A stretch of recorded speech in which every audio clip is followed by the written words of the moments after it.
Menjadi warga negara yang baik, itu tidak cuma saat upacara bendera, tapi juga saat kita berinteraksi di ruang cyber.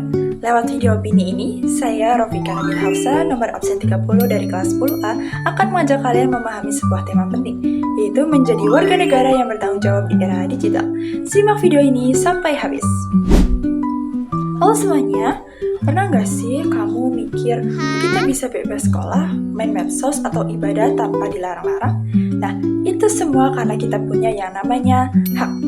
Tapi ingat, di balik kebebasan itu ada tanggung jawab besar yang namanya kewajiban. Secara sederhana, hak warga negara adalah semua hal yang mutlak harus kita dapatkan atau nikmati sebagai anggota dari sebuah negara.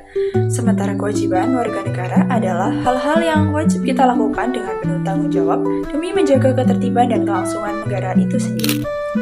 Keduanya tidak dapat kita pisahkan, ibarat dua sisi koin yang sama. Di Indonesia, aturan main soal ini sudah tertulis rapi di dalam Undang-Undang Negara Republik Indonesia tahun 1945. Mari kita lihat contohnya. Contoh hak.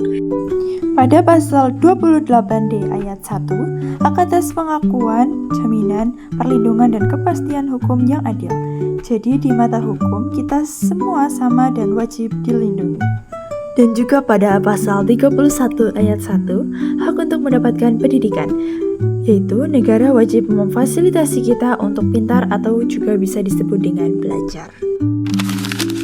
Selanjutnya ada contoh kewajiban. Yang pertama pada pasal 27 ayat 1, yaitu wajib menjunjung hukum dan pemerintahan. Artinya kita harus taat aturan dan tidak boleh main hakim sendiri. Dan juga pada pasal 30 ayat 1, yaitu wajib ikut serta dalam usaha pertahanan dan keamanan negara. Nah, sekarang mari kita bedah satu kasus nyata yang sering banget kita temui di media sosial, ujaran kebencian terhadap kelompok tertentu. Biasanya, ujaran kebencian ini muncul karena beberapa hal. Yang pertama, kurangnya literasi digital. Orang-orang gampang termakan hoax atau informasi yang dipotong-potong tanpa cross-check. Yang kedua, ada prasangka dan stereotip. Adanya rasa benci atau merasa kelompoknya paling benar, sehingga memandang rendah kelompok lain.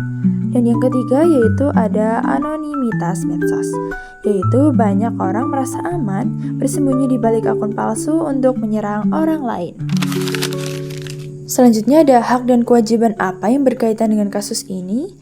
Dari sisi hak, pelaku sering berlindung di balik kata hak kebebasan berpendapat pada pasal 28E ayat 3. Padahal hak tersebut dibatasi oleh pasal 28J ayat 2 yang menyatakan bahwa kebebasan kita tidak boleh melanggar hak dan kebebasan orang lain.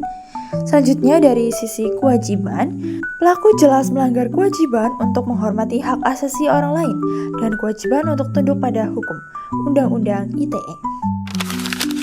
Nah, untuk dampaknya sendiri itu luas banget.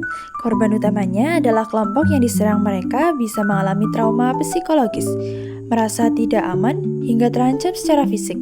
Selain itu, netizen yang membaca juga ikut terracuni oleh atmosfer negatif tersebut. Bagaimana dampaknya terhadap masyarakat dan persatuan bangsa?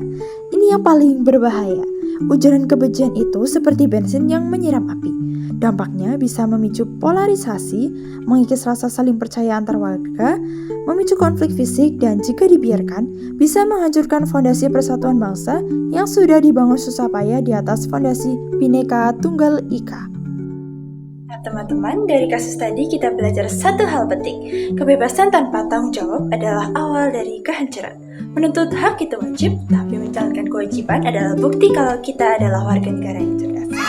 Saat kita menghormati hak orang lain, di saat yang sama, kita juga melindungi hak kita sendiri.